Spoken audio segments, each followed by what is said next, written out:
First news చూసుకున్నట్లయితే డిఎస్సికి సంబంధించింది. గందరగోళంలో డిఎస్సి అప్లికేషన్ నుంచి రిజర్వేషన్ రోస్టర్ వరకు అంతా అయోమయం.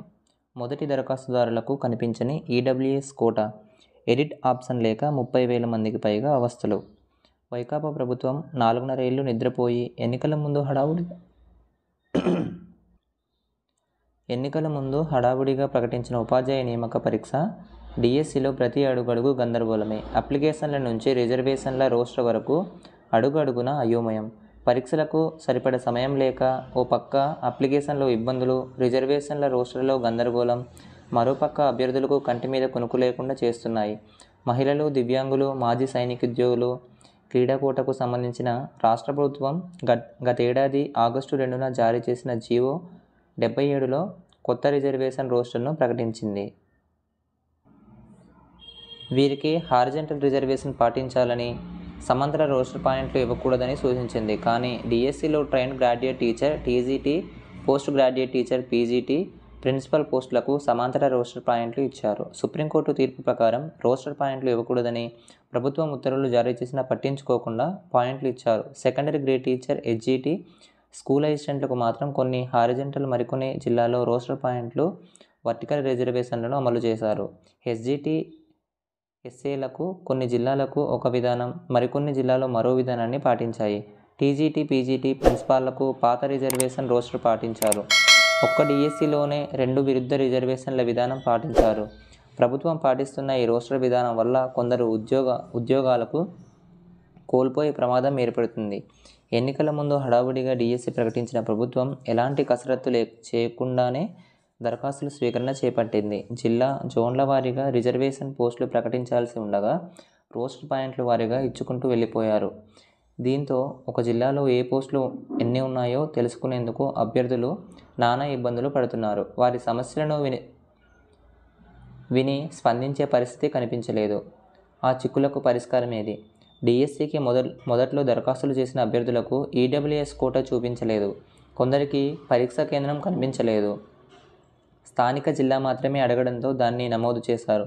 ఈ లోపాలను సవరించుకునేందుకు అభ్యర్థులు ఎడిట్ ఐచ్ఛికం ఇవ్వలేదు. ఈ నెల 12, 13 తేదీల్లో 30,000 మందికి పైగా దరఖాస్తులు చేశారు. ఇప్పుడు వీరందరూ మళ్ళీ దరఖాస్తు చేయాలా, లేదంటే ప్రభుత్వం ఎడిట్ ఆప్షన్ ఇస్తుందా అనే దానిపై స్పష్టత లేదు. 22వ తేదీతో దరఖాస్తు గడువు ముగియనున్నందున అభ్యర్థులు ఆందోళన చెందుతున్నారు. సిలబస్లో కొత్త చిక్కులు. ఉపాధ్యాయ అర్హత పరీక్షకు 3 నుంచి 5 తరగతుల్లో ప్రస్తుతం ఉన్న సిలబస్, 6 నుంచి 10 తరగతుల్లో పాత సిలబస్, ద్విభాషా పాఠ్యపుస్తకాలను అనుసరించాలని ప్రభుత్వం సూచించింది. దీనికి వచ్చేసరికి కేవలం టాపిక్స్ మాత్రమే ఇచ్చింది. టెట్కు 20 రోజులు సమయం ఇవ్వగా ఆ తర్వాత డిఎస్సికి 5 రోజులే మిగిలి ఉంది. టెట్ పరీక్షలు ఫిబ్రవరి 27 నుంచి మార్చి 9 వరకు జరుగుతాయి. డిఎస్సి పరీక్షలు మార్చి 15న ప్రారంభమై 30తో ముగుస్తాయి. టెట్కు సన్నద్ధమైన విద్యార్థులు ఆ పరీక్ష రాసి తర్వాత 5 రోజుల్లోనే డిఎస్సి ఎలా రాయగలుగుతారు? టెట్ కోసం చదివిన సిలబస్, డిఎస్సికి సిలబస్కు కొంత వ్యత్యాసం ఉంది. 4.5 ఏళ్లు డిఎస్సి ఇవ్వకుండా జాప్యం చేసిన ప్రభుత్వం ఎన్నికల ముందు హడావుడిగా ప్రకటించి చదువుకునేందుకు సమయం లేకుండా చేసిందని అభ్యర్థులు హైకోర్టును సైతం ఆశ్రయించారు. దరఖాస్తుల సమర్పణకు గడువు దగ్గర పడుతుండటంతో అభ్యర్థులు ఎక్కువ మంది ప్రయత్నిస్తున్నారు. తరచూ సర్వర్ మొరాయించి వెబ్సైట్ పనిచేయకపోవడంతో తీవ్ర ఇబ్బందులు పడుతున్నారు. దరఖాస్తు రుసుము ఆన్లైన్లో చెల్లిస్తున్న ఐడి రాకపోవడంతో కొంతమంది 2 లేదా 3 పర్యాయాలు చెల్లించాల్సి వస్తుంది. డెబిట్ కార్డు నుంచి కట్ అయిన మొత్తం వెంటనే తిరిగి బ్యాంకు ఖాతాకు రావడం లేదు. పైన హెడ్లైన్ చూసుకున్నట్లయితే సర్వర్ లోపాలతో అభ్యర్థుల ఇక్కట్లు. డిఎస్సి దరఖాస్తు చేసుకోవడానికి అభ్యర్థులు అవస్థలు తప్పడం లేదు. సర్వర్ లోపాలతో ఇబ్బందులు ఎదుర్కొంటున్నారు. గతంలో 250 నుంచి 500 వరకు ఉండే రుసుమును ఇప్పుడు 750కి పెంచారు. పైగా ఆన్లైన్లో నగదు చెల్లించి ఓటీపీని వెబ్సైట్లో నమోదు చేసినా కొందరికి ఐడి నెంబరు రావడం లేదు. భీమవరానికి చెందిన ఓ అభ్యర్థి AP residential, AP model, HGT, SA physical science విభాగాల్లో దరఖాస్తుకు 3,700 రుసుము చెల్లించారు. ఈ మొత్తం కమిషనర్ ఆఫ్ స్కూల్ ఎడ్యుకేషన్ ఖాతాకు జమైంది. కానీ రిజిస్ట్రేషన్ సంఖ్య రాకపోవడంతో దరఖాస్తు ప్రక్రియ పూర్తి కాలేదు. దీనిపై వెబ్సైట్లో ఇచ్చిన నంబర్లకు సంప్రదించగా అవి పనిచేయడం లేదని, దాంతో మళ్లీ నగదు ఎక్కడికి తీసుకురావాలంటూ అభ్యర్థులు ఆవేదన వ్యక్తం చేస్తున్నారు. డిఎస్సి నోటిఫికేషన్ దాఖలైన పిటిషన్పై హైకోర్టు విచారణ. రాష్ట్ర ప్రభుత్వం విడుదల చేసిన డిఎస్సి నోటిఫికేషన్పై దాఖలైన పిటిషన్పై ఏపీ హైకోర్టు సోమవారం విచారణ జరిపింది. ఎస్జిటి పోస్టులకు బీఎడ్ అభ్యర్థులు అనుమతించడం నిబంధనలకు వ్యతిరేకమని పిటిషనర్ తరపున న్యాయవాది జడ శ్రావణ్ కుమార్ వాదనలను వినిపించారు. బీఎడ్ అభ్యర్థులను అనుమతించడం వల్ల 10 లక్షల మంది డిఎడ్ అభ్యర్థులు తీవ్రంగా నష్టపోతున్నారు. సుప్రీంకోర్టు నిబంధనలకు వ్యతిరేకంగా ప్రభుత్వం నియామక ప్రక్రియ చేపట్టిందని పిటిషనర్ తరపున న్యాయవాది కోర్టుకు తెలిపారు. సుప్రీం తీర్పు దేశవ్యాప్తంగా అమలు కావాలని కదా అని హైకోర్టు ధర్మాసనం ప్రభుత్వం తరపున న్యాయవాదిని ప్రశ్నించింది. ఈ విషయంలో ప్రభుత్వం అన్ని అంశాలను పరిగణలోకి తీసుకుని డిఎస్సి నోటిఫికేషన్కు విధి విధానాలను రూపొందించిందని ప్రభుత్వం తరపున న్యాయవాదులు హైకోర్టు ధర్మాసనంకు తెలిపినట్లు తెలిపారు. టెట్, టీఆర్టీ పరీక్షలు హడావుడిగా నిర్వహిస్తున్నట్లుంది. ప్రభుత్వాన్ని ఉద్దేశించి హైకోర్టు వ్యాఖ్య. వివరాలు సమర్పించాలని ఆదేశం. విచారణ రేపటికి వాయిదా. ఏపీ ఉపాధ్యాయ అర్హత పరీక్ష టెట్, ఉపాధ్యాయ నియామక పరీక్ష టీఆర్టీ, డిఎస్సిలను ప్రభుత్వం హడావుడిగా నిర్వహిస్తున్నట్లు కనిపిస్తుందని హైకోర్టు వ్యాఖ్యానించింది. ప్రభుత్వం గతంలో ఇచ్చిన షెడ్యూల్, ప్రస్తుత తేదీలను పరిశీలిస్తే ఈ వ్యవహారం అర్థమవుతుందని పేర్కొంది.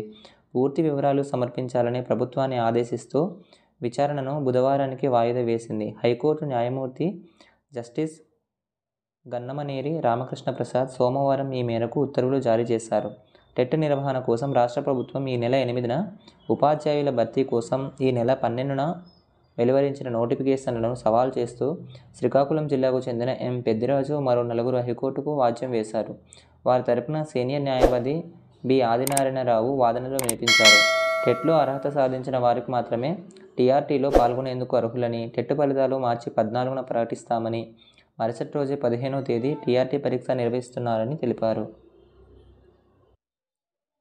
సిలబస్ ఎక్కువ ఉండటంతో తక్కువ వ్యవధిలో టెట్ పరీక్షకు సిద్ధమవ్వడం సాధ్యపడదని పేర్కొన్నారు. కేవలం 19 రోజులు మాత్రమే సమయం ఇచ్చారని చెప్పారు. మరోవైపు టీఆర్టీ పరీక్షకు సిద్ధమయ్యేందుకు సమయం లేదన్నారు.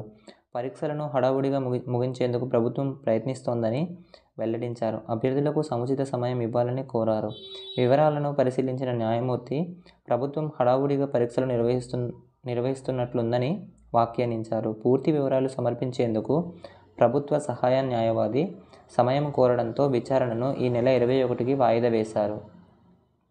ఎస్జిటి పోస్టులకు బీఈడీ అభ్యర్థులను అనుమతించడంపై నేడు విచారణ.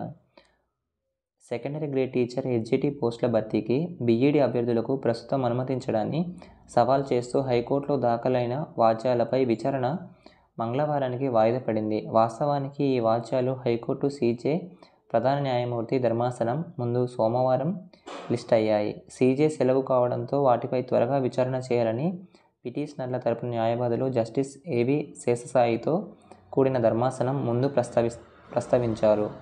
సుప్రీంకోర్టు ఉత్తర్వులకు భిన్నంగా ప్రభుత్వం వ్యవహరిస్తోందని పేర్కొన్నారు. వారికి అభ్యర్థన మేరకు ధర్మాసనం విచారణ మంగళవారానికి వాయిదా వేసింది.